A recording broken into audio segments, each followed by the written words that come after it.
Well, hello there. Well done if you're watching this, because that means you've made it to 2017. So here's a quick celebration of 100 years of popular music from 1917 to 2017. George M. Cohan, born July the 3rd, 1878 and died November the 5th, 1942, 6 months after the release of Yankee Doodle Dandy, a biographical musical about the man starring Jimmy Cagney. Written by Walter Donaldson and recorded September the 14th, 1927. A Billboard #1 for 13 weeks and sold 5 million copies for the Victor Orchestra and the Velvet Tones of Gene Austin. From the RKO film Shall We Dance? The 7th of 10 films featuring Fred and Ginger. Released on the 7th of May 1937, a composition penned by the now legendary team George and Ira Gershwin, used in the familiar setting of a love triangle.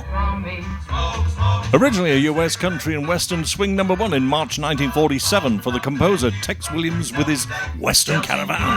It was also recorded around the same time for Phil Harris, who had a massive hit in August of the same year.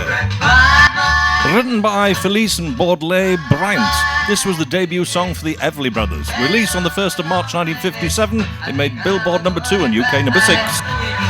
The Beatles were asked to come up with a song that carried a good and positive message that could not be misunderstood. And as Brian Epstein said at the time, it couldn't be misinterpreted as love is everything. It was Britain's contribution to Our World, the first live global television broadcast. The boys had already decided to have it as their next single. Released on the 7th of July 1967, it took the #1 slot from Procol Harum's Whiter Shade of Pale right through till the 8th of August. Initially, it was never released as an album track.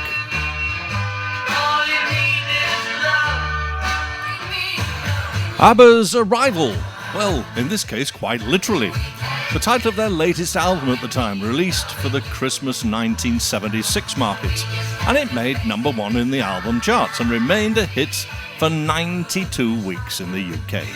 Knowing Me, Knowing You was the third single from that album, coming after Dancing Queen and Money, Money, Money, and it made #1 in February of 1977. Originally penned as a country tune by the band Boy Meets Girl, disco-ified by Narada Michael Walden, critically slammed at the time, but was in fact her biggest hit until she performed Dolly Parton's song I Will Always Love You. Just a perfect day. November the 8th, 1972, the release of the album Transformer and the single Walk on the Wild Side with Perfect Day on the flip. Featured in the film Trainspotting in 1996 and then the BBC Children in Need appeal in 97, where this special version was born.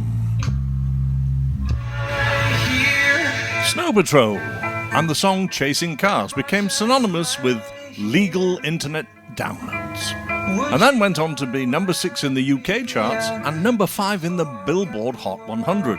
At the Grammy and Brit Awards in 2007, it was nominated the Best Rock Single of the Year, and it sold well over 4 million copies, and it was voted on a Channel 4 poll in 2009 as #1 Song of the Noughties.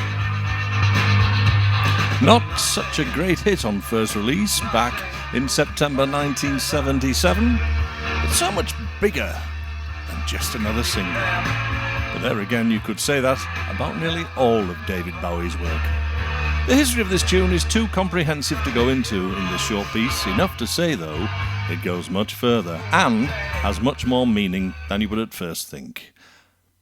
With love to all our heroes, we can all be heroes just for one day.